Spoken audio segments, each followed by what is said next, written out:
Hey, Rohan, welcome to Network Capital. Great to host you here. You've had a really interesting career, US Army, then INSEAD, then Amazon, and then you've also done really well in the markets. So could you tell us a bit about who you are and what do you do today? Sure. Thank you, Utkarsh. Thanks for hosting me here. I'm Rohan. I moved to US when I was 18. Came here to do my bachelor's in electrical engineering. So did that from Clemson University, and then after graduating, I ended up joining the U.S. Army. It's quite an interesting story. I never imagined, that I would end up in the U.S. Army. Like I was always passionate about the Army, but it was more like joining the Indian Army when I was back in India. But I think destiny had its own plans, and I think it was 2 months before the attacks that happened in Mumbai. That was like right before my graduation. So I just wrote a blog, like a random blog on those attacks, and I posted them online. And that blog got a lot of traction in the university. Like a lot of people kept sharing it. A lot of people liked it. So a local journalist from Fox News came to the campus and ended up taking my interview, which was aired on primetime news channel on Fox News. It was a small clip. I didn't really think much about it, but it eventually ended up getting the attention of an army general.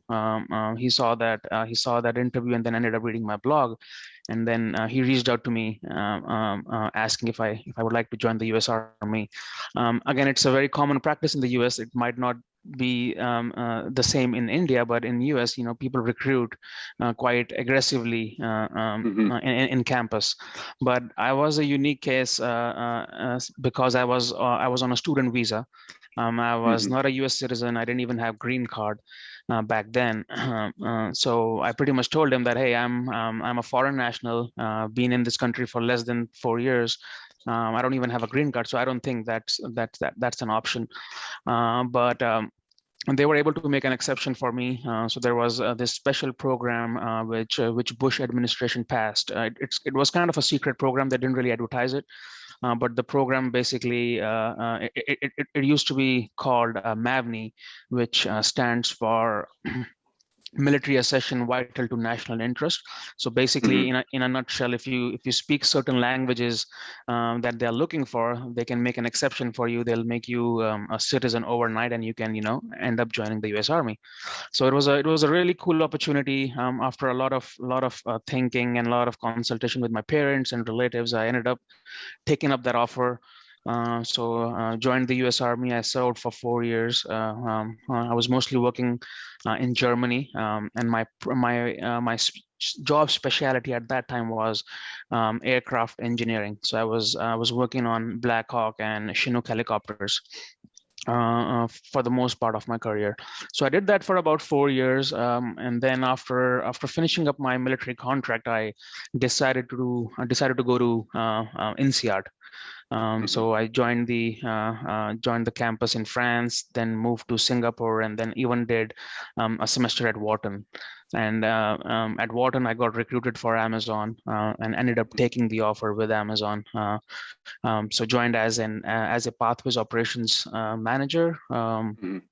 So Pathways, it's a fast track Amazon program where you basically start at the grassroots level in one of their fulfillment centers. You start off as an area manager, you become an operations manager, and then eventually a senior operations manager. So I did that for 3 years. Ended up switching to product management within Amazon after 3 years. And then a couple of years back, I came back into operations. So right now I'm working as their senior regional manager and managing their delivery stations in the Phoenix area. That's amazing. So tell us about why you moved to product management and how did you move to product management with your background? And then why did you move back to operations? Yeah, so like operations was kind of getting redundant for me. Like I was in the same fulfillment center for like over 3 years, and I had pretty much done every single function in that fulfillment center. So I was looking for a change. I was trying to expand my skill set, trying to get out of my comfort zone. And I think this is one thing that I really love about Amazon. Like Amazon is huge, right? So you can try your hands at different things, and Amazon is really good at letting you fulfill your dreams, or kind of letting you choose your own path. So this unique opportunity came with the Amazon exports team. And like the team was basically managing US outbound exports to non-footprint destinations. So by non-footprint destinations, I mean countries where Amazon has no physical presence, no logistical network, no warehouses, no team, nothing. So for example, countries like Israel, New Zealand, pretty much the entire South America, Indonesia, Philippines, like all these countries. So I ended up taking up that offer. They were looking for someone who had operational background, because we had to set up teams in these countries from scratch. And then, it also gave me an opportunity to try my hand at product management. But after a year or so, I quickly realized that product management was kind of not my thing. Like coming from a military background, and then starting in operations, I kind of found product management too slow for me. Although like I love doing, I really loved what I was doing at that time. It definitely took me out of my comfort zone. It really requires a different level of skill set, but I was really missing operations, really missing leading a large team, and kind of working on their development. So I was really missing that. So I decided to come back into operations eventually. That's amazing. So you finish INSEAD, join Amazon, have a wide range of roles there, and now you're a senior operations leader there. But it seems like you've also done some investing on the side. So tell us a bit about that, and what's been your overall thesis?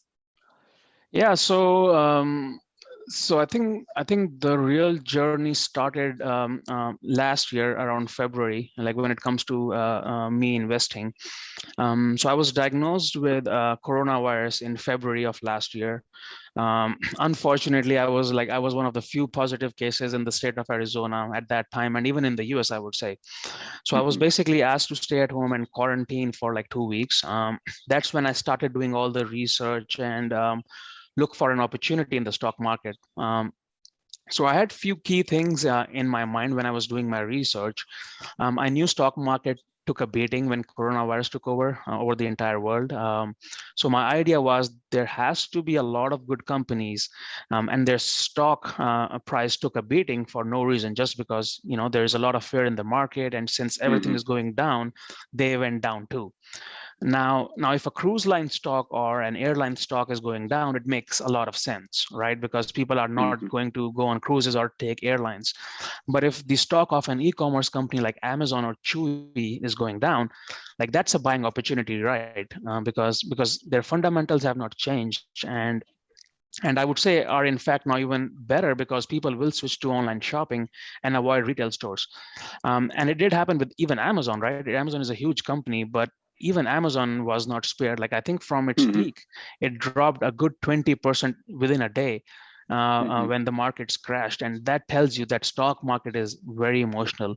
Just because Mhm. everyone is selling, people would sell good stocks, and even though their fundamentals are now even better. And after a month or so, Amazon doubled. So like people who held it made a fortune in Amazon. Like unfortunately, I couldn't buy Amazon because I was an internal employee. But that's where I got this idea that I need to look for companies that are inherently very strong, but took a huge beating because of the overall sentiment in the stock market. And that's when I came across this company called Neo, which we can talk in detail later. But that's how I picked this company and kind of invested pretty much all my savings to begin with, and eventually Mhm. made a fortune in it. So that is quite a big bet to invest all your savings in a company. So tell us about what was going on in your mind. How did you identify this company, and what gave you the confidence that you would invest all your or a decent chunk of your savings into it. Yeah, so apart from what I just explained, there was another important thing that like kind of guided my research in one particular direction.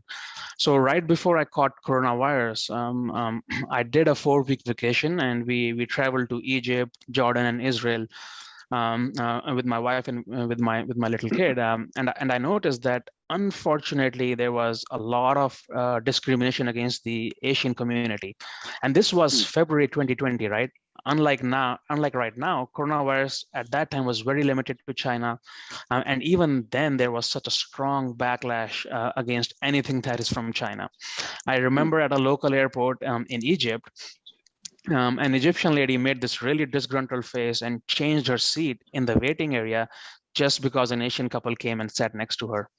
And then I can speak about some of the things that I noticed. But when I was doing my research, and I kind of briefly mentioned it to one of my colleagues at work also, that I'm really interested in this Chinese company. And literally his immediate reaction was, "Oh, it's a Chinese company, I am out."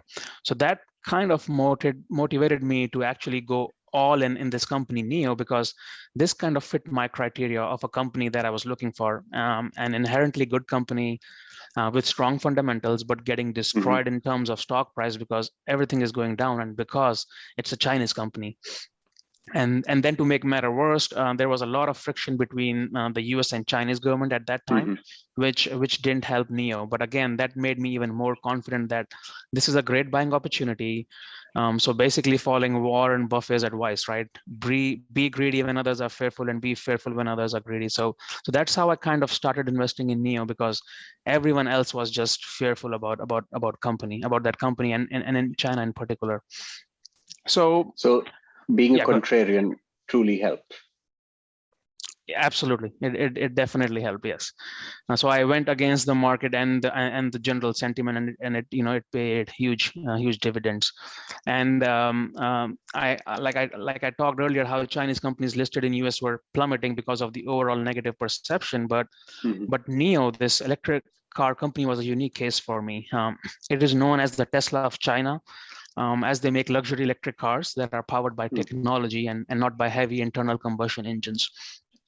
So I really believed in their mission, which was the most important thing for me, because they are out there to promote a healthier environment, right? Secondly, when you're investing in a company, your biggest bet is on their CEO.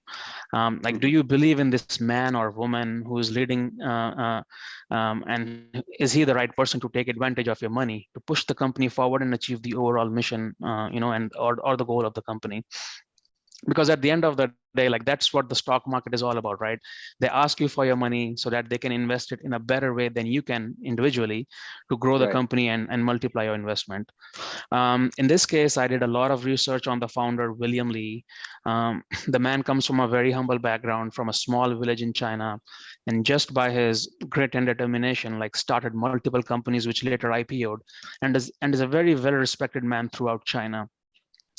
And a lot of people might not agree or even find it offensive, because Elon Musk has a cult-like status and following, but I found William Li better positioned to run an electric car company because of his calmer personality, more diplomatic nature, and his humbleness in general. Whereas Musk is, someone who sometimes struggle with applying a filter, which is super important if you're expanding in different countries. Again, I just love Musk. I think every electric car company out there right now owes it to Musk. None of them had a chance if Tesla did not prove its business model. But these two individuals have different personalities, and at that time, I really trusted William Li. And thirdly, and thirdly, I think, again, a lot of people might disagree, and it can be a very controversial statement.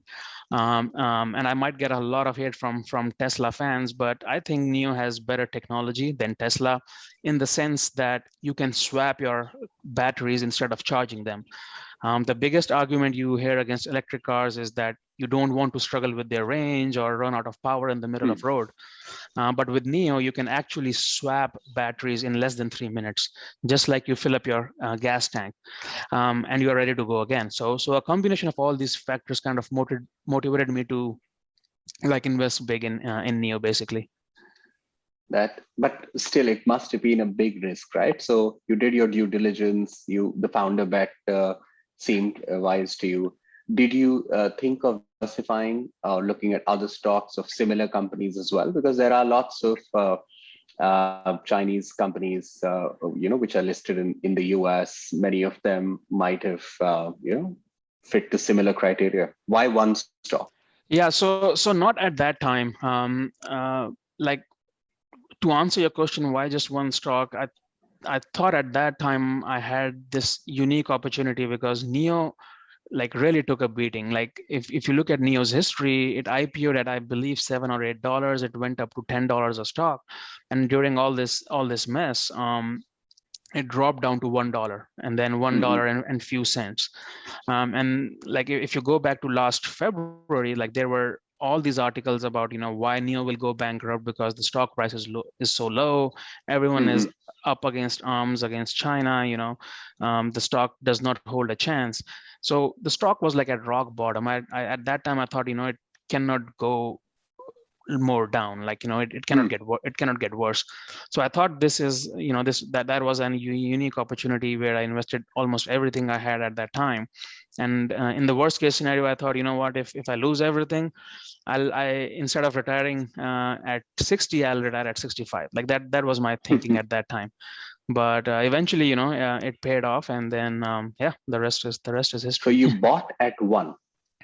No, so I started buying at I would say at $1.80 at that time. Like, my investment was not that huge, but as the stock price started going up, I started buying heavy. So I think my biggest investment came when the stock price was at 275, and then I kept buying throughout last year at every single dip. So another philosophy or another thing that I've learned in the stock market is, like, stock market will fluctuate. It will go up, it will go down.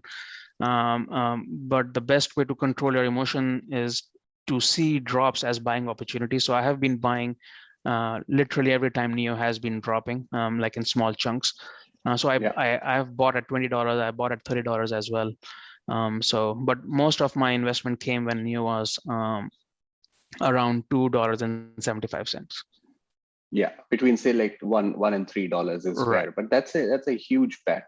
So when did you start seeing the stock rise up? And I just like to point out to all our viewers and listeners that obviously we are not offering investment advice to everybody. Yep. This is just one person who's decided to take this, and it really paid off. So please exercise your judgment and do your own due diligence. This is not meant to be an investment advice for everybody.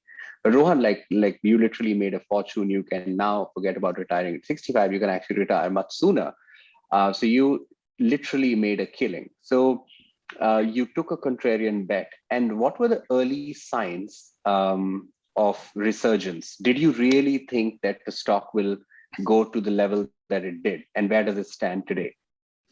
Yeah, so honestly, I did not think that the stock would, multiply by 20 times. I did not think that in my wildest of dreams. But I knew the stock will bounce back because like, again, during my research and after talking with some key players, I quickly realized that Neo had the backing of the Chinese government. The Chinese government really they really want Neo to succeed. Like, China is also pushing heavily in the electric car segment, and they need a product that can compete with Tesla at the end of the day. So that kind of reinforced my confidence in Neo. Like, it had the backing of the Chinese government.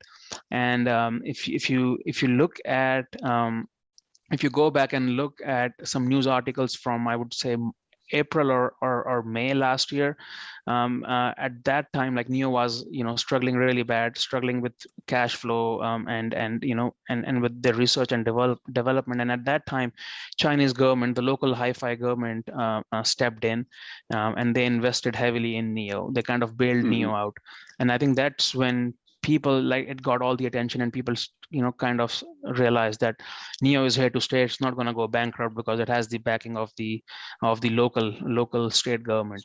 So I think that's when we started seeing like true gains, and we quickly realized that Neo eventually will become much bigger than where it was at that time.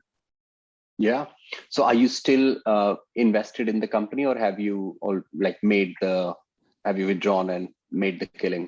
No, I'm still heavily invested in the company. Unfortunately, stock market took a beating last month, or I would say in last 4 or 5 weeks. So my returns have diminished quite a bit, but still they are solid returns. And again, like if you believe in the mission of the company, like these are small hiccups. I would say these are small blips, and eventually the Yeah, company will come out stronger after this correction. I'm still heavily invested in Neo. I did withdraw some funds, but still very bullish and still heavily invested in Neo. I see. So, did you consult with people? Suppose you made X million dollars. So, did you think, okay, let me withdraw, say, one third of it or half of it, and half can still be in the market. The one half will basically provide for me and my family for quite a bit, and then the other half, if the stock keeps growing, say the Tesla way, you can keep, like make your future returns from there. Yeah, no, so I did consult with some close friends and family, and the conservative approach was that, you should at least withdraw what you initially invested. But in my case, like if like since the stock multiplied by 20 times, like if I withdraw what I invested, it's not gonna make a huge difference because I will still have like 95% of my investment in Neo, just because the stock multiplied so quickly. However, what I did was I kind of diversified my portfolio a bit. A lot of people might find this really weird, but initially, like 100% of my investment was in Neo. But as Neo grew, I started like diversifying in other stocks. To kind of be a little more risk averse, and I did think about withdrawing some funds as well, um, uh, uh, which I did eventually. But I would say I'm still heavily invested. Like still 90% of my investments are in the market, and I'm a Mm-hmm. strong believer of like maximizing your time in the market rather than timing the market. Like I strongly believe in that statement. So like my goal is to like stay in the market as long as possible. I think that's when you see the best returns. So if you look at Tesla stock, right, Tesla took off only last year. Mm-hmm. So people who can't like Tesla, yes, it did multiply many times, but it really took off last year when it split its stock, it joined the S&P 500, and now like the stock is like 10 or 15 times more than where it was last year. So I think the key is to like stay in the market as long as possible without like risking too much. Mm-hmm. Obviously, you'll have to do your own analysis. Like every situation is different, but like my goal is to like stay in the market as long as possible. Yeah. So, uh, did you speak to your wife about putting in the collective savings of the couple with a young child into this? I mean, granted, you still have an amazing job at Amazon, but was she nervous at all? Was she completely on board? No, I don't think she was completely on board. Like she definitely advised, her suggestion was that take out some money and invest it somewhere else or not in the stock market. But again, Like real estate is a common thing among people of South Asian origin. A lot of right, us like real estate a lot. right, Yeah. right, right, right. So yeah, I did think about that as well, and I did invest some in real estate too last year. But like last year was super bullish. Like stocks were multiplying at a very fast rate, so I saw that as an opportunity to grow faster rather than withdrawing and investing it somewhere else. Now that Mm. approach would have definitely helped me had I withdraw my funds in February, because like as we know, like the stock market or especially these growth stocks have like plummeted by 30 to 40%, like almost every stock including Tesla. So Mm. that approach would have definitely helped me, but again, like my thinking is that you cannot go by that mentality, right? Like I would not have made this much amount of money had I withdrawn, let's say, 4 or 5 months before. Like you cannot you Mm-hmm. cannot you cannot time the market. Like it's super hard to time the market. And again, Yeah, like the philosophy is to like spend more time in the market rather than trying to time the market. understood. So let's try and understand the opportunities and threats ahead of Neo today. So the market is obviously interesting. There are not too many players yet, so I wouldn't call it Tesla is clearly like, it has a first mover advantage. It's doing really well. What do you think is the best and worst case scenario for NIO? Will we see NIO everywhere all around the world, just the way we see Tesla? Will we see it mostly in China? What's your thesis? I think NIO will do really well in China. Like it has a very strong adoption, and like people really love the fact, like Chinese people really love the fact that they have something which is similar to Tesla, like like if not better, at least like the same standard and same quality, like Tesla. So I think, and it's a good looking car. I mean, yeah, at least online, it looks quite attractive. Yeah. So I think NIO will definitely succeed in China, and I think it will do really well in Europe as well, especially in Scandinavian countries where there's a strong push towards switching to electric cars. I think Norway passed a law that by 2035 every single car in the country should be electric. Again, don't quote me on that, but I think that's what the general sentiment is, especially in Europe. So I think Tesla will always be will always be number one for at least the foreseeable future, because it has, like you mentioned, it has the first mover advantage. Plus, it has a very strong brand name and the cult following of Elon Musk. But I think the market is so huge, and it's just in its initial stages. I think there is there's plenty of room for other players as well, and I think NIO will do really well filling those gaps, especially in Europe. However, I think US will be a bit more challenging, because of all these trade conflicts and the general friction between US and China. So I think US would be a little more challenging, although NIO has plans to expand in the US. NIO has a very big headquarter in San Jose, California. They do a lot of testing and a lot of software development in San Jose.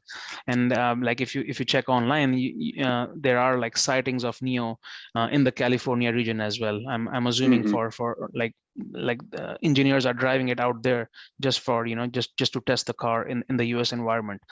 But I think the biggest threat will come from the general perception, like and I'm not sure how it will be received outside of China, considering it's a Chinese company. China is not known to make automobiles, at least for now. And on top of that, it's an electric car, right? So like some people, I think, still have that perception about China or some apprehension about Chinese product. But I think NIO is kind of trying to change that perception. And I think that's why it has this strong backing from the Chinese government too, because they want to change that perception too. I think that's one of the biggest threat, the perception. And then any regulatory hurdles you foresee? Because US and China have had a particularly interesting relationship in the past few years where things have been complicated. Do you see any challenges affecting the listing in the US or the launch in the US or so forth? Yes, for sure. So it is listed in the US. However, they are not selling the cars in the US. And like you mentioned, I think there will be a lot of regulatory challenges for NIO, since it's a technology company that automatically raises a red flag. Also, it is spending a lot of money into like autonomous driving. So basically, it's tracking your location and whatnot. So that will also raise a lot of red flags. And if you if you look at news from last week, I think Tesla cars are now banned in Chinese official locations. So, for example, around military bases or even in around government offices, like you cannot drive a Tesla or you cannot park a Tesla outside a Chinese base.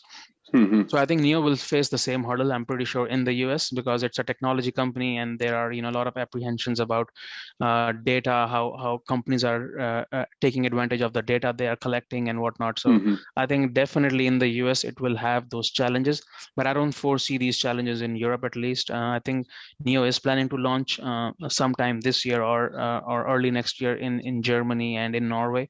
So I don't see those issues in Europe, but in US for sure. Like I think it's a long road before NIO is like fully accepted here in the US. And is it going to be similarly priced as Tesla? What's your best guess? Neo cars are I'm not exactly sure about the percentage, but I would say they are 30% cheaper than Tesla, like their Tesla counterparts. I Um, see. could be because of a number of reasons, but they will be. I'm assuming they will be cheaper than Tesla. Like I think that's how they market themselves. Although the quality is as good as Tesla, but at the same time, they offer better pricing. So I think that will always be there. Like and in fact, Tesla had to drop their prices in China because they were facing pressure from NIO and other local Hmm. companies. Hmm. So I think NIO will always have the pricing advantage over Tesla. Yeah. I think this is like one of the most counterintuitive, controversial ways of investing. But you really, really double down, and huge congratulations on really making, your 4 weeks that you had, or a few weeks of rest due to COVID, really, apply time to find the company and go deep with INEAD. Do you have any advice for people doing fundamental research on different markets? Like how should people get started? What are the key metrics to look at? What kind of due diligence best practices to do? And finally, on pulling the plug, finally taking a decision. Yeah, so I'll be honest, like I'm not very strong at technical analysis. Like there are investors who would look at all these charts and bunch of metrics like moving averages, 30-day moving average, and 1 month moving average and whatnot. And it's really good to have that knowledge, I would say. Like I do have that opportunity, I just don't have that skill set or the experience to look at those technical analysis in detail. So I don't think I'm in a position to comment on that. But in my case, I just focused on fundamentals. Like if you think the fundamentals of a company is strong, if you believe in the leadership, if you believe in their overall goal, and if you have done your research right, I think you will be set up for success. And I think like the biggest takeaway for me is staying long in the market. Again, like I cannot stress enough that you cannot try to time the market. Like otherwise, it's better to just go to a casino, because like when you're trying to time the market, the odds are against you. I think I read somewhere that a lot of traders lose like a lot of money in the first 90 days of investing, like when they get started, because they think they can time the market, they will get lucky a couple of times, and then they will start taking more risk, and eventually they will lose huge amounts of money, because again they think their luck will stay with them forever. Again, the odds are against you if you're trying to time the market, so you have to stay long in the market. And in my case, I think um, uh, so US has this unique tax law. I'm not sure how it is in India or other countries, but in the US, the government actually encourages you to stay long in the stock market. So for example, in the US, like if you have held your stock for at least a year, so if you look at the top tax bracket, you are paying 20% taxes on your capital gains if you have held a stock for at least a year. But if you have held the same stock for less than a year, you are paying 37% in taxes. So so that mentality really helped me. Like whenever I would see NEO drop 5 or 10% in a day, right? NEO is a volatile stock. Like I would be lying if I say NEO has been a stable stock. NEO is a very volatile stock. But I think that mentality that, hey, if I at least stay in the market for 1 year with NEO, I'm automatically saving 17% in taxes, right? Those are gains. That's extra income. So why not just hold through these drops and just hope that at the even in the worst case scenario, let's say if the stock price remains the same what it is today, you're automatically saving 17% because you have held it at least a year. So I think that mentality definitely helped me. Otherwise, I would have sold a long time ago, and I would have had this regret all my life that, hey, I ended up selling NEO way too early. Like I have a lot of friends who sold NEO when it was like $5 or $10, right? Even at that time, they had multiplied their money 2 or 3 times, but they really missed on that huge run, because NEO eventually went up to $64, if I'm not wrong. Now it has dropped again to $40 because of the general correction in the market. But at that time, I would say until last month, NEO was hovering around $64 a stock. So a lot of people missed on that opportunity because they sold too early. Yeah. So again, like the key is, like at least for me, it really worked to my advantage to like stay long in the market rather than trying to time the market. That's a really important mental model. Some people might benefit from. What are your future investment plans? Are you thinking about other stocks? Are you thinking of, doing something else with the mini fortune that you have now? Thinking It's not about mini, by the way. It's not mini at all, but let's call it a fortune. yeah, Mini by so your future earning standards. Yeah. yeah, so thinking about retiring in the next year or so. I'm just joking. I think it's hard to hang your boots when you're 34 or 35. Like you need something to stay busy. But I would like my goal is to diversify this amount into other stocks, and like my main focus is on greener energy, because one, I believe in the future of green energy, plus it's good for the Mhm. environment and good for the environment. So I'll be heavily invested in Tesla in the future, and then other green companies like fuel cell companies, or Hmm. companies that are doing some research in hydrogen powered machinery. So it So will be mostly. picking an area of focus helps, like diving deep into one technology or one industry. Yeah. So I mean, most of my investments will be in that sector, but at the same time, you need to diversify as well. So Hmm. like I'll be picking some well-to-do brands or well-known brands in the market, like companies Hmm. that give you like 4 or 5% return annually, Hmm. Hmm. just to kind of diversify my portfolio and make sure I don't see these huge swings on a day-to-day basis. Like last month was brutal. Like we all saw our fortunes go down by quite a much. So it was a good reality check. So it's always good to diversify. Once you have made a killing on one stock. Yeah, you basically money is not an issue anymore. So which is a great position to be in. But Rohan, Yeah. what a career! Like engineering to military to MBA to Amazon to a Hmm. multimillionaire in the public markets. What a career! Yeah. Really appreciate your time with us. Yep. Thank you. And on that note, I would say I think it's super, like you mentioned, right? Money is not an issue anymore. But I would like to stress that you need to keep your feet grounded, because again, it's stock market, right? Unless you withdraw everything, you can lose that money in a jiffy, right? You can lose that money in the next couple of months. Hmm. So it's always good to keep your feet grounded, always have a backup plan, and then yeah, just focus on the fundamentals, and then go from there. Great. Thank you so much, Rohan. Really appreciate your time. Thank you, Utkarsh. Thanks a lot.